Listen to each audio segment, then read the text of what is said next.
Bilateral series में भारतीय team के शानदार प्रदर्शन का सिलसिला जारी है। ऑस्ट्रेलिया को हराने के बाद अब अफ्रीका के खिलाफ पहले ही मैच में खेल के तीनों डिपार्टमेंट में भारतीय टीम ने एक बार फिर साबित किया कि वो बायलेटरल सीरीज के बेताज बादशाह है। लेकिन बड़ा सवाल यही कि जब मल्टीनेशनल टूर्नामेंट होगा, वर्ल्ड कप होगा, एशिया कप होगा, तब भारतीय टीम का क्या कुछ होने वाला है। इस जीत की वैसे कई तरह से बहुत अहमियत भी थी, क्योंकि इस मैच में ना तो जसप्रीत बुमराह टीम के साथ थे, ना हार्दिक पांड्या थे, ना भुवनेश्वर कुमार थे। और इन तमाम बड़े खिलाड़ियों के बिना अगर भारतीय टीम मैच जीतती है, रोहित शर्मा, विराट कोहली के कंट्रीब्यूशन के बिना मैच जीतती है, तो फिर उसकी अहमियत थोड़ी बढ़ जाती है। और तब जब सामने दक्षिण अफ्रीका जैसी टीम हो, जो अभी पिछले 1 डेढ़ साल में कोई भी T20 सीरीज वो हारे नहीं है, मैचेस जरूर हारे, लेकिन बायलेटरल टूर्नामेंट्स में वो भी भारतीय टीम से किसी भी मामले में कम नहीं है। यानी कि भारतीय टीम अगर उस्ताद है तो वो उस्तादों के उस्ताद है। और ऐसे में भारत ने जिस तरह से तिरुवनंतपुरम में शाहरुख खान ने चित किया, मैच 106 रन पर रोक दिया था दक्षिण अफ्रीका को, और जिस तरह की गेंदबाजी अर्शदीप सिंह और दीपक चहर ने की, महज 15 गेंदों में टॉप 5 बल्लेबाजों को आउट करके उन्होंने संकेत दे दिए थे कि अगर पिच और परिस्थितियों में थोड़ी भी हेल्प है तो फिर ये तेज गेंदबाज बहुत खतरनाक साबित हो सकते हैं। लेकिन मसला अब यह है कि जसप्रीत बुमराह की इंजरी का क्या किया जाए। हार्दिक पांड्या को रेस्ट देना कितना, क्या वाकई इतना जरूरी था। इन सभी मुद्दों पे बातचीत करने के लिए हमारे साथ राजकुमार शर्मा जी इस समय जुड़ गए हैं, विराट कोहली के कोच, और सबा करीम, पूर्व क्रिकेटर और सिलेक्टर, और अभी वो कमेंट्री कर रहे हैं। चर्चा की शुरुआत सबसे पहले राजकुमार सर आपसे ही कर लेते हैं। बिना जसप्रीत बुमराह के मैच के पहले खबर आती है कि बैक स्टिफ हो गई है, उनकी बैक इंजरी एक बार फिर आ गई है सामने, इस वजह से वो खेल नहीं रहे। हार्दिक पांड्या को पहले ही रेस्ट दे दिया गया था और भुवनेश्वर कुमार को भी रेस्ट। इन सब के बीच में यंगस्टर्स के प्रदर्शन के दम पे हमने मैच जीता। क्या इसकी थोड़ी अहमियत इसलिए बढ़ जाती है, हालांकि बायलैटरल सीरीज को बहुत ज्यादा सवा भाई तवज्जो देते नहीं है। नहीं, देखिए, इम्पोर्टेंट तो है कि हम अपने मेन प्लेयर्स के बिना जीते हैं। और गेंदबाजी बिल्कुल हल्की लग रही थी जब ये पता लगा कि जसप्रीत बुमराह फिर नहीं खेल रहे हैं, भुवी को आराम दे दिया गया है, हार्दिक पांड्या भी नहीं है टीम में। तो मैं पूरा क्रेडिट देना चाहूंगा अर्शदीप सिंह को और दीपक चाहर को कि जिस तरह की गेंदबाजी की पहले 15 बॉलों में साउथ अफ्रीका जैसी स्ट्रांग टीम की 5 विकेट आउट कर देना, तो वहीं से वो बैकफुट पर चले गए थे। तो बहुत शानदार गेंदबाजी है। लेकिन राजीव, यहाँ पर प्रश्न वही उठता है फिर कि हम अपने बेस्ट 11 के साथ क्यों नहीं खेल रहे, कब खेलेंगे, कब वो हाँ, प्रिपरेशन होगी, क्योंकि इसके बाद सिर्फ 2 ही मैच बचे हैं अब वर्ल्ड कप में जाने से पहले। तो अभी तक हमें क्लियर नहीं है कि हमारी क्या 11 होगी, या कौन प्लेयर फिट होंगे, या कौन स्टैंड बाई में रहेंगे। बड़ा वाजिब और वैलिड पॉइंट उठाया सब भाई राजकुमार सर ने। हाँ, पर 11 तो पक्की हो गई है राजीव, और इसी वजह अच्छा। से अब जसप्रीत बुमराह के बारे में आपने बात की है। जसप्रीत बुमराह के लिए हमें अब एक रिप्लेसमेंट तैयार करके रखना होगा, क्योंकि विश्व कप में कब उनको फिर से इंजरी हो जाए या फिर ब्रेकर कर जाए इंजरी, इसके बारे में कहना बहुत मुश्किल है। इसी वजह से हम्म। जसप्रीत बुमराह इस समय खेल नहीं पा रहे हैं। तो वो आने वाले 2 मैचेस में खेले ना खेले उससे फर्क पड़ता नहीं है। अब टीम मैनेजमेंट ने ये मन बना लिया है कि जसप्रीत बुमराह को अब सिर्फ वर्ल्ड कप के लिए रखेंगे, और उम्मीद ये करेंगे कि जसप्रीत बुमराह वर्ल्ड कप के लिए फिट रहें। वही बात रही हार्दिक पांड्या के लिए। हार्दिक पांड्या के लिए बहुत जरूरी है कि उसको हम लोग प्रिजर्व करें, और ये अच्छी बात है कि हार्दिक पांड्या को ब्रेक मिल रहा है। अब हार्दिक पांड्या को कुछ और प्रूव करने की जरूरत नहीं है। उनका वैल्यू हमें पता है, वो अच्छे फॉर्म में है, जब भी वो खेलेंगे वो कंट्रीब्यूट करेंगे। तो उनको भी अब आप उनको भी खिलाने की जरूरत नहीं है। अब उनको फिट रखिए सिर्फ सिर्फ वर्ल्ड कप के लिए। बहुत बड़ा टूर्नामेंट है, वहां पर आपको ऐसे खिलाड़ी चाहिए जो मल्टी नेशन का जो दबाव रहता है उसमें जो जो अच्छे प्रकार से प्रदर्शन दे पाए। इसीलिए बहुत जरूरी है कि आपकी जो 11 के बाहर में जो खिलाड़ी हैं, जो 15 में हैं, जो 11 में नहीं है, उनको आप मौका देते रहें। क्योंकि अंत में विश्व कप के समय कौन खिलाड़ी इंजर्ड हो जाए ये कहना बहुत मुश्किल है इस समय।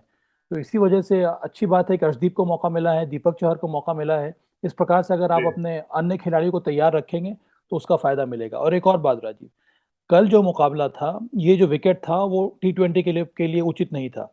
इससे हम हम्म। कुछ भी अंदाजा नहीं लगा सकते हैं, और इससे मुझे पता है राहुल द्रविड़ जिस तरह के कोच हैं वो इससे भी, इस परफॉर्मेंस से भी कैरिड अवे नहीं होंगे। हम्म। उनको मालूम है कि कौन ऐसा खिलाड़ी है, कौन ऐसा बॉलर है जो बड़े प्लेटफॉर्म पे में परफॉर्म करेगा। तो वो बात अलग हो गई। कल का विकेट T20 के लिए एकदम माकूल नहीं है। यहाँ इस तरह के विकेट पे आप T20 खेल नहीं सकते हैं। फिर जो टीम पहले बल्लेबाजी करती है उसका उसके लिए बहुत बड़ा डिसएडवांटेज रहता है। और कल हम्म। तो भारत जो बल्लेबाजी करने आई तब भी विकेट में वही थोड़ी बहुत जान थी। वो अलग बात है कि सिर्फ आप 106 रन चेस कर रहे हैं, तो फिर वहां पर चेस करना आसान हो जाता है। पर एक बहुत बड़ी बात कल हुई है राजीव, जिसके बारे में किसी ने बात नहीं की है। वो है सूर्य कुमार यादव का अर्धशतक लगाना और उसी स्ट्राइक रेट के साथ अर्धशतक लगाना, और ये बहुत बड़ा पॉजिटिव रहा है भारत के लिए। बिल्कुल राजकुमार सर, ये बड़ा वैलिड पॉइंट सभा माई ने उठाया कि हमें बिना जसप्रीत बुमराह के खेलने की आदत डालनी पड़ेगी, और वर्ल्ड कप में क्योंकि इंजर्ड हो गए तो बड़ी परेशानी, और इसीलिए आज हम चर्चा इस बात को लेकर कर रहे हैं कि अगर हमारे मेन खिलाड़ी अवेलेबल नहीं है तो क्या हम वर्ल्ड कप जीतने की स्थिति में है? क्या अर्शदीप, दीपक चहर, सूर्य कुमार यादव जैसे खिलाड़ी हमें भरोसा दिला रहे हैं, आपको लग रहा है? देखिए राजीव, कॉन्फिडेंस तो रखना होगा इनके ऊपर, क्योंकि इनमें प्रतिभा की तो किसी में भी कोई कमी नहीं है, बहुत टैलेंटेड क्रिकेटर्स हैं। लेकिन हाँ, वो वर्ल्ड कप एक बहुत बड़ा प्लेटफॉर्म होता है, तो वहां पर ये देखना होता है कि यंगस्टर कितना किस तरह उस प्रेशर को झेलते हैं, क्योंकि वर्ल्ड कप में आप समझ सकते हैं कि बहुत ज्यादा प्रेशर रहता है किसी भी यंगस्टर के लिए खासकर। और वहीं इसीलिए वहां पर कहा जाता है कि आपको अपने एक्सपीरियंस्ड प्लेयर चाहिए होते हैं। लेकिन जसप्रीत बुमराह वाकई में एक बहुत बड़ी चिंता का विषय है। अगर वो अनफिट हो जाते हैं तो भारतीय गेंदबाजी पे बहुत ज्यादा फर्क पड़ने वाला है, क्योंकि वही एक ऐसे राजकुमार सर, गेंदबाज। क्या पोटेंशियल आपको नजर आ रहा है? दीपक चहर एक लंबे अरसे के बाद खेलते हैं, अच्छी लाइन और लेते गेंदबाजी करते हैं। अर्शदीप एक ब्रेक के बाद आते हैं, बहुत सटीक लाइन, जैसे सभा भाई कह रहे हैं, हम सब मान रहे हैं कि पिच में मदद थी और T20 के लिए आइडियल विकेट नहीं थी, बट आपको राइट एरिया में गेंद पिच करनी पड़ेगी, क्योंकि दक्षिण अफ्रीका जब नहीं गेंदबाजी करने हमने देखा कि नौकी जरा भी लाइन से भटके तो उनकी पिटाई हो गई नौकी, जबकि ज्यादा नहीं, रफ्तार में बिल्कुल अर्शदीप और दीपक चहर से। ऐसे में आप कैसे देखते हैं? पोटेंशियल नजर आ रहा है कि जसप्रीत बुमराह नहीं है तो ये गेंदबाज बैकअप बॉलर के रूप में काम करेंगे? बिल्कुल राजीव, वो तो है ही, बहुत शानदार गेंदबाजी की है। साउथ अफ्रीका को 15 रन पर 5 विकेट, 15 गेंदों में 5 विकेट उनके आउट हो गए थे। तो ये एक कोई छोटा मोटा अचीवमेंट नहीं है, और दैट टू यंगस्टर्स के लिए, कि उन्होंने इस तरह की गेंदबाजी की। लेकिन हाँ, विकेट थोड़ा सा मतलब अनप्लेबल सा ही लग रहा था। मैं ये कहूंगा कि बहुत अच्छा नहीं था T20 क्रिकेट के लिए। तो मुझे लगता है कि काफी कॉन्फिडेंस मिला होगा दोनों ही गेंदबाजों को और टीम मैनेजमेंट को भी, कि अगर बुमराह नहीं है तब भी हम फाइट कर सकते हैं। और अब तो हमारे पास यही ऑल्टरनेटिव है। अब इसके अलावा हमारे पास कोई ऑल्टरनेटिव भी नहीं है। हमें इन्हीं प्लेयर्स को अपने बैक करना होगा, उन्हें कॉन्फिडेंस देना होगा कि इन केस अगर सीनियर बॉलर्स नहीं फिट होते तो आपको ही जाके वहां डिलीवर करना है। और ये कैपेबल हैं बॉलर्स वो डिलीवर करने के लिए। अब सभा भाई, अगर जसप्रीत बुमराह अवेलेबल नहीं है, टॉप 3 गेंदबाज कौन लग रहे हैं आपको वर्ल्ड कप के लिए? क्या आप दीपक चहर को इस समय प्लेइंग 11 में देख रहे हैं, या आप चाहेंगे कि उनको स्क्वाड में शामिल किया जाए? देखिए, जसप्रीत बुमराह अगर फिट नहीं है तो उनको दीपक चहर को आपको लाना पड़ेगा स्क्वाड में, क्योंकि अभी इस समय वो स्टैंड बाई में है। और जो आईसीसी के रूल्स हैं बहुत क्लियर है, अगर कोई खिलाड़ी इंजर्ड होता है और पूरे टूर्नामेंट के लिए अवेलेबल नहीं है तब आपको तभी आप एक रिजर्व प्लेयर को ला सकते हैं टीम में, तो वहां पर मौका जरूर है। मुझे तो प्रसन्नता ये हुई जिस तरह से अर्शदीप सिंह ने नई गेंद से गेंदबाजी की, क्योंकि अगर हाँ, अगर वो नई बॉल से भी विकेट ले पा रहे हैं, उनमें वो क्षमता नजर आ रही है, तो फिर वो एक शानदार रिप्लेसमेंट हो सकता है, चाहे वो भुवनेश्वर कुमार के लिए हो या फिर जसप्रीत बुमराह के लिए क्यों ना हो। क्योंकि भारत की समस्या क्या है? भारत की समस्या ये रही है कि नई बॉल से हम विकेट नहीं लेते और हमारे डेथ ओवर्स में परेशानी होती है। तो इस कमजोरी को पूरा करने के लिए अगर आपके पास कोई उभरता हुआ सितारा है तो उसको आप जरूर खिला सकते हैं 11 में। उसके साथ साथ कल हर्षल पटेल ने भी अच्छी गेंदबाजी की। जो जो मध्य ओवर्स होते हैं वहां पर आपको एक ऐसा बॉलर चाहिए जो किफायती बॉलिंग करे, जो कि हर्षल पटेल ने किया है, और काफी दिनों के बाद वो वापसी कर रहे हैं। थोड़ा बहुत हमें संयम दिखाना होगा इन बॉलर्स के सामने के लिए भी। देखिए, अंत में जसप्रीत बुमराह को मुझे लगता है कि अगर वो अवेलेबल है तो अच्छी बात है, अगर वो अवेलेबल नहीं है तो जैसा कि आपने कहा, हमें अब तैयारी करनी होगी कि जसप्रीत बुमराह की जगह पर कौन ऐसा बॉलर है जो खेलेगा। और ये 2 या 3 मैचेस जो हैं, इसमें राहुल द्रविड़ और रोहित शर्मा को ये तय करना होगा कि जसप्रीत बुमराह का रेडी रिप्लेसमेंट कौन है, क्योंकि जसप्रीत बुमराह के साथ कभी भी कुछ भी हो सकता है। आज मैच खेलेंगे, हो सकता है कल अवेलेबल ना हो, तो उसके लिए आपको एक ऐसा बॉलर है जिसको आपको तैयार करके रखना होगा। ये बड़ा वैलिड पॉइंट है। और क्या अश्विन की भी तैयारी राजकुमार सर कुछ वैसी दिखी? बीइंग ऑफ स्पिनर आपने क्या महसूस किया? 4 ओवर में 8 रन, विकेट जरूर नहीं मिले, बट ऐसा लग रहा था कि जो तेज गेंदबाजों ने जहां से छोड़ा है वहीं से अश्विन ने पकड़ लिया, मतलब प्रेशर को रिलीज नहीं होने दिया। भले वो केशव महाराज थे, मातरम बल्लेबाजी कर रहे थे, बट वो प्रेशर बना के रखा अश्विन ने। ये क्रेडिट जाता है अश्विन को। बिल्कुल, बहुत शानदार गेंदबाजी की है राजीव। T20 क्रिकेट में साउथ अफ्रीका के अगेंस्ट भले ही वो बैकफुट पर थे, उनके 5 खिलाड़ी आउट हो गए थे, लेकिन वहां से भी ये बॉलिंग एनालिसिस दिखाती है कि क्या शानदार और कितने कंट्रोल के साथ गेंदबाजी की गई है। तो यहाँ पर कहीं ना कहीं अश्विन का एक्सपीरियंस काम आता है। शायद इसीलिए उनको वर्ल्ड कप के लिए भी रखा गया है, क्योंकि ऑस्ट्रेलिया में अगर आप देखें बड़े ग्राउंड हैं, और अगर दूसरी टीम में और राजकुमार ज्यादा सर, लेफ्ट कल एक हैंडर चीज हैं और तो महसूस किया, आपने भी किया होगा कि लेफ्ट हैंडर्स के अगेंस्ट ऑलमोस्ट अनप्लेबल हो जाते हैं कभी कभी अश्विन। कल जिस तरह से वो बॉल डाल रहे थे, लेफ्ट हैंडर्स को समझ नहीं आ रहा था कौन सा बॉल अंदर रहेगा उनका जो फ्लोटर होता है, और कौन सा बॉल उनका ऑफ स्पिन करेगा। बिल्कुल राजीव, वही मैं कह रहा हूँ कि लेफ्ट हैंडर्स के अगेंस्ट तो बहुत शानदार गेंदबाजी करते ही हैं। लेकिन वो राइट हैंडर्स के सामने भी अच्छी गेंदबाजी कर सकते हैं वर्ल्ड कप में, क्योंकि हम देख रहे हैं कि बहुत बड़े ग्राउंड्स होते हैं ऑस्ट्रेलिया में, और वहां पर जिस तरह उनके पास वेरिएशन है, फ्लाइट है, और कंट्रोल है, तो मुझे लगता है कि काफी कारगर सिद्ध हो सकते हैं वो, अगर उनको मौका दिया जाए। और अच्छी बात है कि वो कल खेले हैं, तो उन्हें लगा होगा कि वो स्कीम ऑफ थिंग्स में है 11 में खेलने के, ऐसा नहीं कि वो 15 में ही है और वो उन्हें खेलने का वर्ल्ड कप में मौका नहीं मिलेगा। और कल की परफॉर्मेंस से जरूर उन्होंने अपना दावा पक्का किया है कि वो पहले स्पिनर होने चाहिए इस टीम में। अब सभा भाई, बड़ा इंटरेस्टिंग सवाल मैं आपसे पूछना चाहता हूँ, क्या हार्दिक पांड्या के रिप्लेसमेंट के तौर पे आप आर अश्विन को देख रही है टीम मैनेजमेंट? नहीं राजीव, नहीं। नहीं है तो फिर तो देखिए बड़ी प्रॉब्लम है। जैसे ही हार्दिक पांड्या जाते हैं तो 6 बॉलिंग ऑप्शन चला जाता है, ये तो मानना पड़ेगा। हाँ, क्योंकि क्योंकि आपने ना वेंकटेश अय्यर पे भरोसा दिखाया, आपने बैकअप कोई तैयार नहीं किया हार्दिक पांड्या का। हार्दिक पांड्या का बैकअप इस समय तैयार हुआ नहीं है। हाँ वेंकटेश अय्यर को ट्राई जरूर किया था जब हार्दिक पांड्या इंजर्ड थे। वो उस हिसाब से, मैं मानता हूं कि ज्यादा मौका मिला नहीं है उनको, पर उस हिसाब से वो प्रदर्शन कर नहीं पाए। एक और आपके पास विकल्प है, 1 साल या 1.5 साल पहले शिवम दुबे, जी। उनको भी तैयार किया गया था, उनको भी मौका मिला, वो भी उस प्रकार से परफॉर्मेंस दे नहीं पाए। और इस तरह के रोल में थोड़ा समय लगता है, तो ये उम्मीद करना कि हार्दिक पांड्या की रेडी रिप्लेसमेंट हमें मिल जाएगा इतनी जल्दी, वैसा होने वाला नहीं है। अभी भी समय है, चलिए विश्व कप, ये विश्व कप तो चलिए गुजर जाएगा, पर आने वाले समय में आपको एक ना एक प्लेयर उस प्रकार से तैयार करके रखना होगा। आर अश्विन हम्म। के बारे में एक और बात मैं जोड़ना चाहता हूं जो राजकुमार शर्मा ने कही है, कि अगर आप मॉडर्न डे लेफ्ट हैंडर बल्लेबाज से पूछेंगे तीनों फॉर्मेट में कि कौन ऐसा स्पिन गेंदबाज है जिसको आप खेलना पसंद नहीं करेंगे, तो सभी सभी के सभी बल्लेबाज सिर्फ एक एक ही स्पिनर का नाम लेंगे, वो है आर अश्विन। जी। क्योंकि इससे बड़ा गेंदबाज अगेंस्ट लेफ्ट हैंडर बहुत कम नजर आया है। और मैंने तो सामने से देखा है, जिस तरह से संगकारा जब वो शानदार फॉर्म में थे, वहां पर हाँ। उन्होंने, आर अश्विन ने कितनी शानदार गेंदबाजी की थी संगकारा के विरुद्ध। और मेरे हिसाब से संगकारा इतने शानदार लेफ्ट हैंडर थे, बहुत कम उस तरह के लेफ्ट हैंडर अंतर्राष्ट्रीय क्रिकेट में देखने को मिले हैं। तो इस समय फॉर्म काफी अच्छा है आर अश्विन का, और ये बहुत ही अच्छा संकेत है भारतीय टीम के लिए। तो मैंने एक वैलिड क्वेश्चन उठाया था यहाँ पे लेफ्ट हैंडर्स के अगेंस्ट, अब लेकिन राजकुमार सर, उस क्वेश्चन को मैं आप तक भी लाना चाहूंगा। क्या हार्दिक पांड्या के रिप्लेसमेंट के तौर पे तैयार किया जा सकता है अश्विन को? क्योंकि बैटिंग वो अच्छी करते हैं, हर कोई जानता है उनको, हमने आईपीएल में देखा है पिंच हिटर के तौर पे भी आते हुए। क्या एक एक ऑप्शन हो सकता है, क्योंकि दूसरा ऑप्शन है ही नहीं आपके पास कोई। नहीं राजीव, लेकिन ये ऑप्शन नहीं है, क्योंकि जो बल्लेबाजी हार्दिक पांड्या की है सीरियल में वो खारिज कर दिया आप दोनों लोग। अश्विन अश्विन की बल्लेबाजी को अश्विन सीरियल में अश्विन खारिज से करते हुए सबा दे- करीम और रा, रा, राजकुमार रा, सर राजकुमार सिर्फ एक ही बैकअप ने। तैयार हो सकता है जो तैयार होने के लिए के लिए रेडी नहीं है, वो है रितेंद्र सिंह सोढी। अगर आप इन्हें वो लेकिन करके भेजिए तो फिर अलग लेजेंड्स में बात है। है। वो हाँ, वो लेजेंड्स लेजेंड, में है ना, तो हाँ वहां इसीलिए, पर उनकी जरूरत है, इसलिए वो वहां से छोड़ेंगे नहीं। इसीलिए वहां पे, हाँ, वो वो प्रायोरिटी चाहते प्रायोरिटी हुए भी वो वहां पे, होगी तो। हाँ, वो चाहते हुए भी हम्म, वहां पे नहीं जा सकते, क्योंकि उनकी कमिटमेंट लेजेंड्स के लिए है इस समय। बिल्कुल। जी जी, राजकुमार सर बात पूरी करें।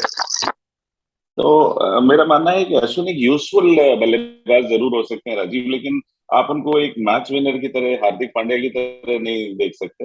उनके बहुत हाँ। अच्छे कॉन्ट्रीब्यूशंस रहे हैं बल्लेबाजी में भी, कोई डाउट नहीं है। और गेंदबाजी में तो जैसा अभी साबर ने भी कहा कि कोई मुकाबला नहीं है उनका, वो शानदार ऑफ स्पिनर है। लेकिन हाँ, बल्लेबाजी में उनके कंट्रीब्यूशन जरूर रहता है, वो जीत में उनका योगदान रहता है। लेकिन आप उनको इस तरह नहीं बैक कर सकते कि वो एक ऐसा प्लेयर है जो 4 ओवर में अगर 50 रन चाहिए तो अश्विन जाके बना देगा। वो आप एक्सपेक्टेशन हार्दिक पांड्या से ही करते हैं कि वो फिनिश करेंगे मैच को। तो रिप्लेसमेंट उनका नहीं है, लेकिन वो अपनी जगह पर है, और अश्विन एक अच्छे ऑलराउंडर की तरह अपनी जगह अलग से बनाते हैं। अब सभा भाई, आ जाते हैं मैच जीतने पे जो सबसे बड़ी कमी छुप जाती है। मैं एक बड़ा इंटरेस्टिंग स्टैट आपको बताता हूँ। के राहुल ने कल अर्धशतक लगाने के लिए 56 गेंदें खेली हैं, और इंडियन T20 हिस्ट्री में सबसे स्लोएस्ट हाफ सेंचुरी थी कल जो उन्होंने बनाई। ठीक उसी के उल्टा सूर्य कुमार यादव बैटिंग कर रहे थे, उन्होंने 34 गेंदों पे अर्धशतक लगा दिया। अब सूर्य कुमार यादव मसलन अगर क्रीज पे ना हो तो ऑलमोस्ट मैच आपका लास्ट ओवर तक चला जाए, अगर 100 ओवर का क्रिकेट भी आप 100 रन भी अगर आप रन चेज कर रहे हैं। कैसे आप देखते हैं ये स्ट्राइक रेट एक बड़ा मुद्दा है इन दिनों। पहले 6 ओवर में हमने सिर्फ 6 ओवर में 17 रन बनाए, एक विकेट गया। साउथ अफ्रीका का मुकाबले अगर तुलना करें, 6 ओवर में 5 विकेट उनके गिर गया था, फिर भी उन्होंने 30 रन बनाए। हाँ राजीव, मुद्दा है, पर कल के मैच में ये मुद्दा कभी भी नहीं रहा, क्योंकि अच्छा। कल का विकेट कुछ अलग किस्म का था। अनप्लेबल विकेट पे जरूरी ये है कि आप टिक कर बल्लेबाजी करें, और वहां पे आपको स्ट्राइक रेट पर नजर डालने की जरूरत ही नहीं है। ये तो स्पेशल स्किल है सूर्य कुमार यादव का कि उस तरह के विकेट पे भी उन्होंने अपने हिसाब से ही रन्स बनाए। और इसके बारे में हम आपको याद होगा, 1-2 दिन पहले भी हम लोगों ने बात की थी कि सूर्य कुमार बिल्कुल। यादव की विशेषता यही है कि जो मोमेंटम के साथ वो बैटिंग कर रहे हैं, उसी मोमेंटम को वो आगे लेकर जा रहे हैं, चाहे दबाव में हो टीम या फिर खराब विकेट हो, जो कि अच्छी बात है। अगर वहां पर वो अपने गेम में परिवर्तन करेंगे तो फिर इसी लय को वापस लाना बहुत मुश्किल हो जाएगा सूर्य कुमार यादव के लिए। तो वो तो भारत के लिए अच्छा है कि उसी लय में वो बैटिंग कर रहे हैं। पर केएल राहुल के लिए अच्छा ये रहा कि एक तो उन्होंने रन बनाए, उन्होंने समय बिताया विकेट के ऊपर। उस तरह के विकेट पर हम ये नहीं उम्मीद कर सकते हैं कि हर एक खिलाड़ी सूर्य कुमार यादव की तरह ही रन बनाएगा, ये बल्लेबाजी करेगा। ये कुछ ज्यादा ही हमारे एक्सपेक्टेशंस अलग हो जाते हैं यहाँ पर। अपने हिसाब से आपको सिचुएशन के क्योंकि मुताबिक ऑस्ट्रेलिया रन में तो बनाने ऑलमोस्ट ऐसी विकेट मिलने वाली है सब, फिर कैसे होगा? नहीं मिलेगी राजीव। ये अच्छा, वहां ऐसी पे जो विकेट नहीं मिलेंगे। टी ट्वेंटी की विकेट वहां पे हार्ड और बाउंसी होंगे, अनप्लेबल विकेट्स नहीं मिलने वाली हैं। तो राजकुमार वहां सर, पे आप मान विश्व रहे कप हैं का टेबल विकेट था कल वाला का? है आईसीसी। राजीव, कल का विकेट T20 के लिए ठीक नहीं था, क्योंकि नहीं, बहुत अनप्लेबल ज्यादा सब विकेट सपोर्ट थी वहां। अनप्लेबल था। देखिए, ठीक नहीं था, अनप्लेबल में अनप्लेबल बड़ा विकेट है फर्क है। वो राजीव। मतलब T20 में ऐसा विकेट नहीं होता है राजीव, कभी भी कि आप को इतनी सहायता मिलती हो कि बॉल कांटा बदल रही हो पहली बॉल से, तो थोड़ा सा आपको देना होगा यहाँ अच्छा, मैं आपको बड़ा इंटरेस्टिंग स्टैट बता रहा हूँ कि वर्ल्ड T20 जो पे हमारे बल्लेबाजों फुल मेंबर्स हैं, गेंदबाजों के लिए उनमें भी। उनमें सबसे स्लोएस्ट राजकुमार सर हाफ सेंचुरी जो है वो कल लगी है। उससे पहले 54 गेंदों पे गौतम गंभीर ने बनाई थी, 53 गेंदों पे शोएब खान जूनियर, 50 गेंदों पे एंजेलो मैथ्यूज, 50 पे मार्टिन गुप्टिल और 85 गेंदों पे ड्वेन ब्रेवो। यानी कि के राहुल इन सबसे आगे निकल गए। देखिए, कल कंडीशंस ऐसी थी राजीव, और बहुत बड़ा स्कोर भी भारत नहीं चेज कर रहा था, और सामने से सूर्य खेल रहे थे, तो केएल राहुल टाइम ले सकते थे कि दूसरे एंड से वो स्ट्राइक कर रहे थे, तो वो सेकंड फिडल में खेल रहे थे कि आप उनको सपोर्ट कर रहे थे, और बहुत बड़ा स्कोर भी भारत को चेज नहीं करना था, और साथ साथ उसके विकेट भी थोड़ा सा मुश्किल था बल्लेबाजी के लिए। तो इसलिए बहुत ज्यादा चिंता का विषय नहीं है कल, क्योंकि उनकी स्ट्राइक रेट अगर देखा जाए केएल राहुल की। अब दूसरा स्टैट बता दूं सभा भाई, आपको बड़ा इंटरेस्टिंग है सूर्य कुमार यादव को लेके। जितनी भी हाफ सेंचुरी उन्होंने लगाई है T20 फॉर्मेट में, अभी तक 9 हाफ सेंचुरी वो लगा चुके हैं। सब में उनका स्ट्राइक रेट 160 से ऊपर करा है। और दो ऐसी मैं तो इनिंग्स बस है, यही तीन राजीव ऐसी इनिंग्स है जहां पे 200 के ऊपर स्ट्राइक रेट है। मैं तो बस प्रार्थना यही कर रहा हूँ कि यही फॉर्म विश्व कप के हर एक मैच में हमें देखने को मिले। तब भारत के जो चांसेस हैं चैंपियनशिप जीतने के, वो बहुत ज़्यादा बढ़ जाएंगे। देखिए, मुझे तो अब ये लगता है राजीव और राजकुमार कि हमारी तैयारी जो है वो पूर्ण हो चुकी है। अच्छा। जहां तक बीसीसीआई को करना था, उस तरह से प्लेटफॉर्म बनाया गया है भारतीय टीम के लिए। एक स्ट्रांग ऑपोजिशन के सामने आपका मुकाबला हुआ है। एशिया कप के पहले भी हम लोगों ने देखा, जो जो हाँ। बायलैटरल एंगेजमेंट हुए हैं वो सब एक स्ट्रांग टीम के विरुद्ध हुए हैं, चाहे वो होम सीरीज हो या फिर ओवरसीज की सीरीज हो। और इस बार भी विश्व कप के पहले इतने स्ट्रांग ऑपोजिशन के सामने आपको खेलने का मौका मिल रहा है। टीम आपकी अनाउंस हो चुकी है, आपने टीम चुन ली है। जब भी इस प्रकार के बायलैटरल एंगेजमेंट्स होते हैं, वहां पर हमारा दबदबा हमेशा से कायम रहता है। आपको मालूम है कि कौन से खिलाड़ी 11 में खेलेंगे आने वाले समय में। अब ये अंत में निर्भर करता है खिलाड़ियों के ऊपर कि ये जो दबाव बनता है विश्व कप का या मल्टीनेशनल टूर्नामेंट का, वहां पर हम अपने आप को किस प्रकार से ढालते हैं। तो यहाँ पर अब कोच भी कुछ नहीं कर सकता है, ये अंत में अब खिलाड़ियों के ऊपर निर्भर करता है कि आप अपनी तैयारी किस तरह से कर रहे हैं। कोच आपको टैक्टिक्स बताता है, आपको उनको पता है कि आपको क्या करना है अंदर जाके। तो अब दबाव में कौन सा खिलाड़ी है जो एक सितारा बनकर उभरे, उसी का हमें इंतजार होगा। तो यहाँ से अब काम जो है वो खिलाड़ियों को करना है कि आपको दबाव में किस तरह से बल्लेबाजी करनी है, किस तरह से गेंदबाजी करनी है, आपकी फील्डिंग कैसी होनी चाहिए, कप्तान का क्या रोल होना चाहिए। अब ये सारी बातें हैं जो जो आने वाले समय में हमें देखने को मिलेंगी। तो अब ये बहुत कुछ निर्भर कर रहा है इंडिविजुअल खिलाड़ियों के ऊपर। हम एकजुट होकर किस तरह से उस दबाव को झेल पाते हैं, इस चैलेंज को हम एक्सेप्ट करते हैं और वहां पर जाकर हम अच्छी तरह से परफॉर्म करते हैं। तो चलते चलते राजकुमार सर, एक सवाल आखिरी आपसे, एक सभा भाई से। कितना इंपॉर्टेंट आप देख रहे हैं बचे हुए दोनों मैचेस जीतना मोमेंटम के लिहाज से। मैं सीरीज के लिहाज से नहीं बात कर रहा हूँ, वर्ल्ड कप के मोमेंटम के लिहाज से कितना इंपॉर्टेंट आप देख रहे हैं इस सीरीज को जीतना। राजीव देखिए, अच्छी बात है कि भारत ने ऑस्ट्रेलिया से सीरीज जीती है और साउथ अफ्रीका भी एक स्ट्रांग टीम है। इनसे 1-0 से हम लीड कर रहे हैं और दैट टू हम हमारे काफी प्लेयर्स सीनियर प्लेयर रेस्ट कर रहे हैं। तो ये एक अच्छी बात है कि भारत के पास मोमेंटम है और भारतीय टीम उस मोमेंटम को कंटिन्यू करना चाहेगी, क्योंकि जब आप वर्ल्ड कप जैसे टूर्नामेंट में जाते हैं तो वहां पे आपका टेम्पो कैसा है, कैसा आपका मोमेंटम बना हुआ है, वो बहुत इंपॉर्टेंट होता है। आप ऑस्ट्रेलिया और साउथ अफ्रीका जैसी टीमों को हराकर वहां पहुंचेंगे तो आपका मोमेंटम और आपका मनोबल बहुत ऊंचा होगा। तो इम्पोर्टेंट है कि भारत ये सीरीज भी जीते, जो कि मुझे नहीं लगता कि बहुत मुश्किल होगी भारत के लिए जीतनी। सवा भाई, आखिरी सवाल, अगर 15 में से किसी एक खिलाड़ी को आपको रिप्लेस करना हो आज की डेट में, आपको लग रहा है कि इंजरी हो जाए या सेलेक्टर्स चाहे कि उसको रेस्ट दे दिया जाए और एक स्टैंड बाय खिलाड़ी बुलाना हो, तो आप किसको यहाँ पर रिप्लेस या बुलाना पसंद करेंगे 15 में? ये बड़ा ही हाइपोथेटिकल सवाल है। मैं तो किसी को भी नहीं चाहता हूँ रिप्लेस होना इस समय। मुझे लगता है कि 15 आपकी पूरी है हाँ, और इस पर मेरा आपको सवाल भरोसा दिखाना होगा। मेरा अगर सवाल हाइपोथेटिकल है या सवा भाई आपका जवाब पॉलिटिकली करेक्ट है एकदम? नहीं नहीं, मैं कह रहा हूँ अगर कोई खिलाड़ी इंजर्ड होता है तब तब देखेंगे। अगर सपोज कीजिए कि जसप्रीत बुमराह अगर वो अवेलेबल नहीं है पूरे विश्व कप के लिए, तब हमें रिप्लेसमेंट देखना होगा और उसके लिए दीपक चहर तैयार है। और मोहम्मद शमी के बारे में और कहना बड़ा भुवनेश्वर मुश्किल है। कुमार अगर अवेलेबल नहीं है सर, सवा भाई खुदा ना खास्ता। तो वही तो कह रहा हूँ, तो मोहम्मद शमी को लेकर आइए, आप उनको फिट कर दीजिए। मोहम्मद शमी और दीपक चहर ही आपके दो दो रिप्लेसमेंट हैं इस समय, जहां तक मुझे लग रहा है। हाँ। दोनों दीपक चहर एक एक यंगस्टर है और मोहम्मद शमी, अगर आपके पास जसप्रीत बुमराह और भुवनेश्वर कुमार दोनों नहीं है तो फिर आपको प्रयास करना होगा कि आप मोहम्मद शमी को लेकर आए, क्योंकि उनके पास वो अनुभव है। तो सवा भाई, क्योंकि एशिया कप में भी अर्शदीप ने अपना वो टैलेंट का अक्स दिखाया। अब लंबे अरसे के बाद वो खेले और उन्होंने पहले मैच में दिखा दिया। क्या वर्ल्ड कप में बहुत इंपॉर्टेंट रोल अर्शदीप प्ले करने वाले हैं, आपको लग रहा है जिस अथॉरिटी के साथ वो गेंदबाजी कर रहे हैं? मुझे लगता है कि बहुत ही स्ट्रॉन्ग ऑप्शन बनकर उभरे हैं।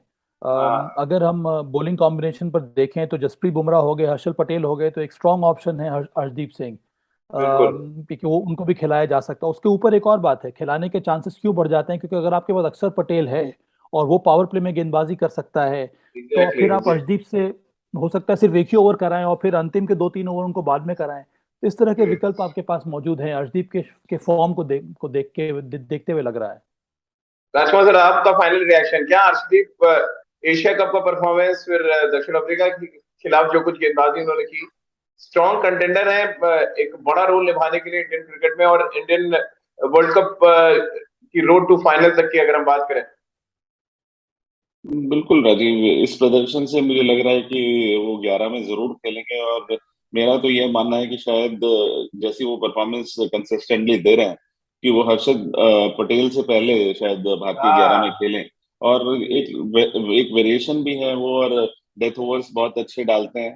तो एक अच्छी जिम्मेदारी है उनके कंधे पर अगर वो उसको निभा पाए, जिसकी मुझे पूरी आशा है कि वो निभा पाएंगे।